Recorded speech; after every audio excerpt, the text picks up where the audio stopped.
ഗാനത്തിന്റെ daily content സെക്ഷനിലേക്ക് എല്ലാവർക്കും സ്വാഗതം. ഇന്ന് സെപ്റ്റംബർ 10 കറണ്ട് അഫയേഴ്സ് ആണ് നമ്മൾ നോക്കാൻ പോകുന്നത്. ഫസ്റ്റ് ന്യൂസ് എന്ന് പറയുന്നത് വളരെ ഇമ്പോർട്ടൻ്റ് ആയിട്ടുള്ള ഒരു ന്യൂസ് ആണ്.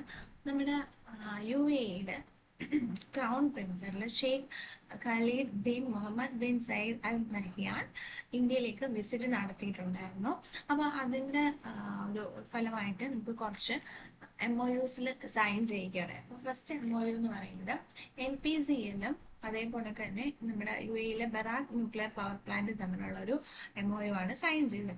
അപ്പം ഈ ഒരു MOU സൈൻ ചെയ്യുന്നതിന് മുന്നേ ആയിട്ട് ഇതിന് മുന്നേ കുറച്ച് കാലം നോക്കണം. 2015 ഫസ്റ്റ് നമ്മുടെ പ്രൈം മിനിസ്റ്റർ ആദ്യം UAE ഒരു ഇത് ട്രാവൽ ചെയ്യുകയും അവിടെ വെച്ചിട്ട് ഒരു പീസ്ഫുൾ ആയിട്ടുള്ള നമ്മൾ ന്യൂക്ലിയർ എനർജീസ് യൂസ് ചെയ്യണം, അല്ലെങ്കിൽ കോപ്പറേഷൻ വേണം, safety, health, agriculture, science, technology ഫീൽഡിലെല്ലാം എന്താണ് മ്യൂച്വൽ കോപ്പറേഷൻ വേണം എന്നുള്ള രീതിയിൽ സംസാരം ഒക്കെ ഉണ്ടായിരുന്നു. അതിനുശേഷം പിന്നീട് വീണ്ടും ഒരു 2022 ആയപ്പോഴത്തേക്ക് ഇതിന് വേണ്ടിയിട്ട് വീണ്ടും ഒരു ശ്രമങ്ങളൊക്കെ നടന്നു. അതിന്റെ ഫലമായിട്ടാണ് ഈ വർഷം അവിടുത്തെ ക്രൗൺ പ്രിൻസ് നമ്മുടെ ഇന്ത്യയിലേക്ക് വരുന്നത് ഇങ്ങനെ സൈൻ ചെയ്ത്. അപ്പോൾ ഒന്നല്ല 5 MOUs സൈൻ ചെയ്തിട്ടുണ്ട്. അതിൽ സെക്കൻഡ് MOU എന്ന് പറയുന്നത് ഒരു LNG സപ്ലൈക്ക് വേണ്ടിയിട്ടാണ്. ലിക്വിഡ് നാച്ചുറൽ ഗ്യാസ് ആണ് LNG സപ്ലൈ ചെയ്യേണ്ടത്. അത് അബുദാബി നാഷണൽ ഓയിൽ കമ്പനിയും ഇന്ത്യൻ ഓയിൽ കോർപ്പറേഷനും തമ്മിലാണ് ആ ഒരു ഇത് സൈൻ ചെയ്തിരിക്കുന്നത്. അതാണ് രണ്ടാമത്തെ MOU എന്ന് പറയുന്നത്. മൂന്നാമത്തെ MOU എന്ന് പറയുന്നത് അഡ്നോക്കും Indian strategic petroleum reserve ISPRL തമ്മിലുള്ള എഗ്രിമെന്റ്. പിന്നെ ഉള്ള എഗ്രിമെന്റ് എന്ന് പറയുന്നത് ഗുജറാത്തിന്റെ ഗവൺമെന്റ് ഓഫ് ഗുജറാത്തും ADQ Abu Dhabi development holding company PJS തമ്മിലുള്ള ഒരു ഫുഡ് പാർക്സിന് വേണ്ടിയിട്ടുള്ള ഒരു MOU ആണ്. അങ്ങനെ മൊത്തത്തിൽ 5 MOUs ആണ് നമുക്കിവിടെ നമ്മുടെ ക്രൗൺ പ്രിൻസിന്റെ വിസിറ്റ് കാരണം ഇന്ത്യയും UAE തമ്മിൽ സൈൻ ചെയ്തിരിക്കുന്നത്. ഓക്കെ, നെക്സ്റ്റ് ന്യൂസ് എന്ന് പറയുന്നത് ഇതൊരു റിപ്പോർട്ടാണ് on the challenges to road safety in India എന്ന് പറയുന്നത്. അപ്പോൾ ഡൽഹി IIT ട്രിപ്പ് സെന്റേഴ്സ് ഒരു റിപ്പോർട്ട് നടത്തിയിട്ടുണ്ടായിരുന്നു. Indian status report on road safety 2024 report നടത്തിയിട്ടുണ്ടായിരുന്നു. അപ്പം ഈ റിപ്പോർട്ട് ഇവർ ചെയ്ത് എന്താന്ന് പറഞ്ഞു കഴിഞ്ഞാൽ ഫസ്റ്റ് 6 സ്റ്റേറ്റ്സ് എടുക്കും. 6 സ്റ്റേറ്റ്സ് അവരായിട്ട് നമ്മുടെ പോപ്പുലേഷൻ ഡെൻസിറ്റി, പോപ്പുലേഷൻ ഗ്രോത്ത്, അതൊക്കെ ലിറ്ററസി റേറ്റ് ഒക്കെ വെച്ചിട്ട് ഒരു 6 സ്റ്റേറ്റ്സ് ഇന്ത്യയിൽ നിന്ന് സെലക്ട് ചെയ്തിട്ട് ആ സ്റ്റേറ്റ്സിലെ FIRന്റെ ബേസ് ഫസ്റ്റ് ഇൻഫർമേഷൻ റിപ്പോർട്ടിന്റെ ബേസ് വെച്ചിട്ട് ഓരോ റോഡ് ആക്സിഡൻസിനെ പറ്റി എടുക്കുകയും പിന്നെ അതുമായിട്ടുള്ള കാര്യങ്ങൾ അവർ അങ്ങനെ കമ്പയർ ചെയ്തിട്ടാണ് അവർ ഈ ഒരു സ്റ്റഡി നടത്തിയത്. അങ്ങനെ സ്റ്റഡി നടത്തിയതിന്റെ ഫലമായിട്ട് തമിഴ്നാടു, തെലങ്കാന ആൻഡ് ഛത്തീസ്ഗഡ് ഈ 3 സ്ഥലങ്ങളിലാണ് ഏറ്റവും കൂടുതൽ ഡെത്ത് റേറ്റ് വരുന്നത്, ആക്സിഡന്റിൽ റേറ്റ് കൂടുതലായിട്ടുള്ളത്. ഇതിനു മുന്നേ വെസ്റ്റ് ബംഗാളൊക്കെ വളരെ കുറവ് വാല്യൂസ് കാണിച്ചിട്ടുണ്ടായിരുന്നു പറയാണ്. എന്നാൽ ഏറ്റവും കൂടുതൽ ഇപ്പോൾ വന്നേക്കുന്നത് തമിഴ്നാട്, തെലങ്കാന, ഛത്തീസ്ഗഡിനാണ്. എന്നാൽ ഇതിൽ ഒരു 6 സ്റ്റേറ്റ്സ് ഉണ്ട്: ഉത്തർപ്രദേശ്, മഹാരാഷ്ട്ര, മധ്യപ്രദേശ്, കർണാടക, രാജസ്ഥാൻ, തമിഴ്നാട്. ഈ 6 സ്റ്റേറ്റ്സിനും ഒരു പകുതി ഒരു നിയർലി ഹാഫ് അത്രയൊക്കെ ഇതേവരെ ഈ ആക്സിഡന്റ് റേറ്റ്സ് വന്നിട്ടുണ്ട്. അതിന് സ്റ്റേബിൾ ആയിട്ട് നിൽക്കുക, അത് കൂടുന്നുമില്ല കുറയുന്നില്ല എന്നുള്ള രീതിയിൽ നിൽക്കുന്നുണ്ട്. ദെൻ അങ്ങനെ ഇതിനകത്ത് ഈ ഒരു സർവേ നടത്തിയിട്ട് അവർ കൊടുത്തത് സെൻട്രൽ ഗവൺമെന്റ് സ്റ്റേറ്റ്മെന്റ് അതിനായിട്ടുള്ള പ്രയോറിറ്റീസ് എടുക്കണം. അതായത് പ്രത്യേകിച്ച് റൂറൽ ഏരിയാസിൽ ഹെൽമെറ്റ് യൂസ് ചെയ്യുന്നത്, 2 വീലേഴ്സിൽ ഹെൽമെറ്റ് യൂസ് ചെയ്യുന്നത് വളരെ കുറവാണ്. ഇൻ കേസ് ആക്സിഡന്റ് പറ്റിക്കഴിഞ്ഞാൽ അവർ ട്രോമയിലേക്ക് എത്തിക്കുന്ന അതും ഭയങ്കര ഹോസ്പിറ്റൽസ് കുറവാണ്. അപ്പൊ അതിനൊക്കെ ആയിട്ടുള്ള ഫെസിലിറ്റീസ് ഒക്കെ ഇംപ്രൂവ് ചെയ്ത് ആക്സിഡൻസ് ഒക്കെ ഒരുപാട് കുറയും, ആക്സിഡന്റ് വഴിയുള്ള ഡെത്ത് കുറയ്ക്കണം എന്നാണ് ഇതിനകത്തുനിന്ന് ഈ ഒരു ട്രിപ്പ് സെന്റർ ചെയ്ത ഈ ഒരു സ്റ്റഡി എന്നുള്ള ഇതായിട്ട് റെക്കമെൻഡേഷൻസ് ആയിട്ട് പറഞ്ഞിരിക്കുന്നത്. നെക്സ്റ്റ് എന്ന് പറയുന്നത് ബ്രിക്സ് സബ്മിറ്റ് ആണ്. 2024 ബ്രിക്സ് സബ്മിറ്റ് നടക്കുന്നത് റഷ്യയിലെ സെന്റ് പീറ്റേഴ്സ്ബർഗിൽ വെച്ചിട്ടാണ്. അപ്പോൾ ഇതിനകത്ത് നരേന്ദ്രമോദിജിയുടെ UAE വിസിറ്റ് കാരണം അദ്ദേഹത്തിന് ഇതിനകത്ത് പങ്കെടുക്കാൻ പറ്റാത്തതിന് പകരം നമ്മുടെ നാഷണൽ സെക്യൂരിറ്റി ഓഫീസറായിട്ടുള്ള അജിത് ഡോവലാണ് ഇതിലേക്ക് പങ്കെടുക്കുന്നത്. അദ്ദേഹം റഷ്യയുടെ നാഷണൽ സെക്യൂരിറ്റി ഓഫീസറായിട്ടുള്ള സെർജെ ഷോഗുനെയും അതേ കണക്ക് തന്നെ ചൈനീസ് പ്രസിഡന്റ് വാങ് യിയെയും കൂടി മീറ്റ് ചെയ്യാറുണ്ട്. എന്താണ് ബ്രിക്സ് എന്ന് വെച്ചാൽ Britain, Brazil, Russia, India, China and south America. ആദ്യം ഈ 4 പേരുള്ളായിരുന്നു, ബ്രിക്സുള്ളായിരുന്നു. ബ്രസീൽ, റഷ്യ, ഇന്ത്യ, ചൈന ഉള്ളായിരുന്നു. പിന്നെ ബ്രിക്സ് ഫോം ചെയ്തു 2006 ബ്രിക്സ് ഫോം ചെയ്ത ഒരു വർഷത്തിന് ശേഷമാണ് സൗത്ത് ആഫ്രിക്ക അതിനകത്തേക്ക് കയറുന്നത്. ഓക്കെ, ഇത് വളരെ നല്ല ന്യൂസാണ്. അടുത്തൊരു MOU ആണ്. ഇതെന്ന് പറയുന്നത് HAL ഹിന്ദുസ്ഥാൻ എയറോനോട്ടിക്സ് ലിമിറ്റഡും നമ്മുടെ ഡിഫൻസ് മിനിസ്ട്രിയും തമ്മിൽ ഒരു MOU സൈൻ ചെയ്തിരിക്കുന്നത്. എന്തിനാന്ന് പറഞ്ഞാൽ നമ്മുടെ സുഖോയി SU-30 MK ജെറ്റ്സ് ഉണ്ടല്ലോ, സുഖോയി ജെറ്റ്സ് നമ്മുടെ റഷ്യ എന്നുള്ള, അപ്പൊ അതിന്റെ ബാക്കി എന്താണ് മെയിൻ്റെനൻസ് ചെയ്യാനും അതിനുള്ള കാര്യങ്ങളൊക്കെ അതിന്റെ എയറോ എൻജിൻസ് പ്രിപ്പയർ ചെയ്യാൻ മാനുഫാക്ചർ ചെയ്യാൻ വേണ്ടിയിട്ടൊക്കെയാണ് ഈ ഒരു MOU നമ്മുടെ ഡിഫൻസ് മിനിസ്ട്രിയും എയറോനോട്ടിക്സ് ലിമിറ്റഡുമായിട്ട് ചെയ്യുന്നത്. ഇതൊരു 26,000 crore ഒരു കോൺട്രാക്റ്റ് ആണ്. പിന്നെ ഇത് പ്രകാരം എന്താണ് നമ്മുടെ HALന്റെ അതായത് തന്നെ കൊറാപ്പുട്ട് എന്ന് പറഞ്ഞ ഡിവിഷനിലായിരിക്കും ഈ ഒരു ഇത് ബിൽഡ് ചെയ്യാന്ന് പറയുന്നത്. ഓക്കെ,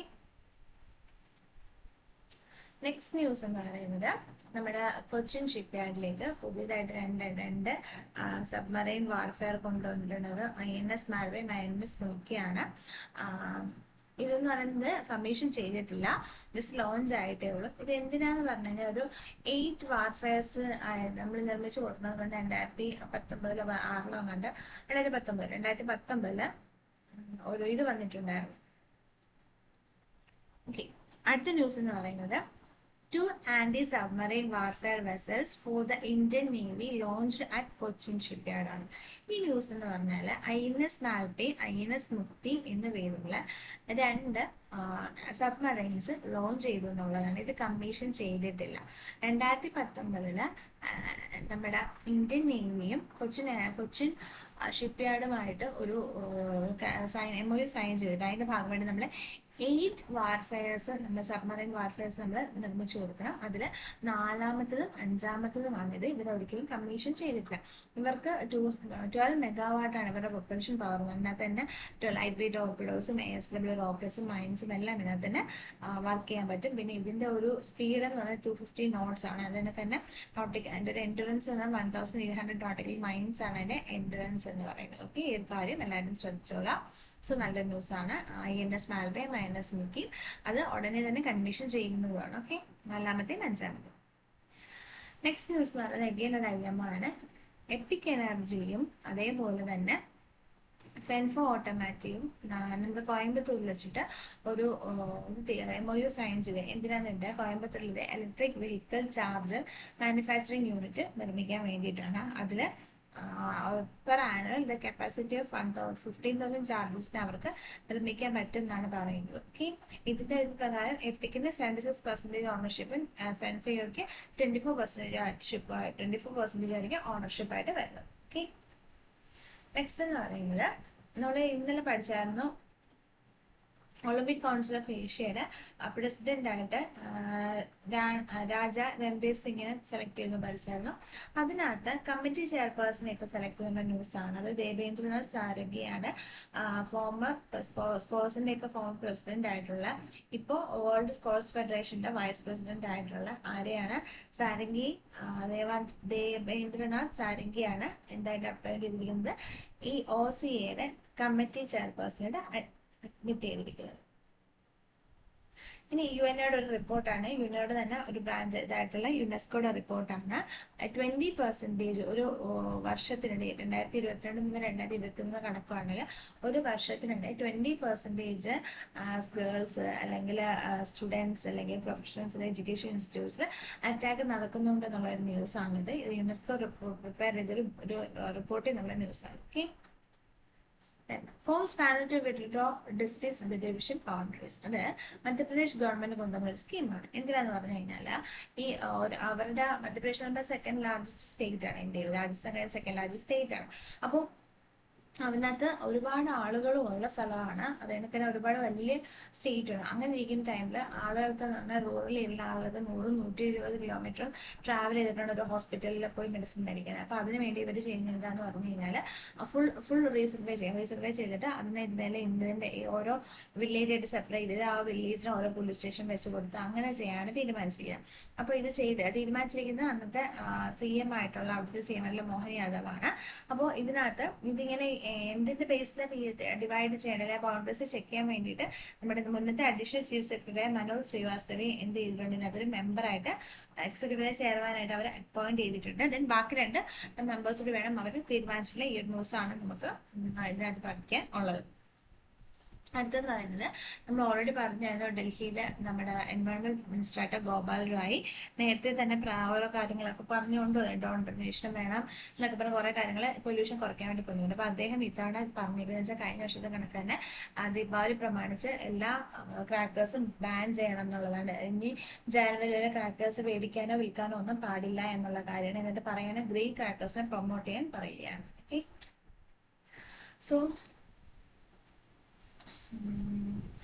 ഇനി എന്ന് പറയുന്നത് നമ്മുടെ ജി എസ് ടി കൗൺസിലാണ്. GST കൗൺസിൽ എന്ന് പറയുമ്പോഴത്തേക്ക് 18% പല പല ഇതിലും GST കുറയ്ക്കാനായിട്ട്, അതുപോലെ ലൈഫ് ഇൻഷുറൻസിനൊക്കെ GST ഇൻക്ലൂഡ് ചെയ്യാനൊക്കെ ആയിട്ട് അവരൊരു തീരുമാനം കൊണ്ടുവരികയാണ്. ആക്ച്വലി ഇതൊരു കറക്റ്റ് തീരുമാനമായിട്ടില്ല, ജസ്റ്റ് ഒരു മീറ്റിംഗ് നടന്നിട്ടുണ്ട്. ഇതിന്റെ കറക്റ്റ് തീരുമാനം ഇനി വരുത്തതേ ഉള്ളൂ. സോ ഇതോടെ ഇന്നത്തെ കറണ്ട് അഫയേഴ്സ് കംപ്ലീറ്റ് ആയിട്ടുണ്ട്. അടുത്ത ദിവസം പുതിയ കറണ്ട് അഫയേഴ്സ് ആയിട്ട് കാണുന്നവരെ ബൈ.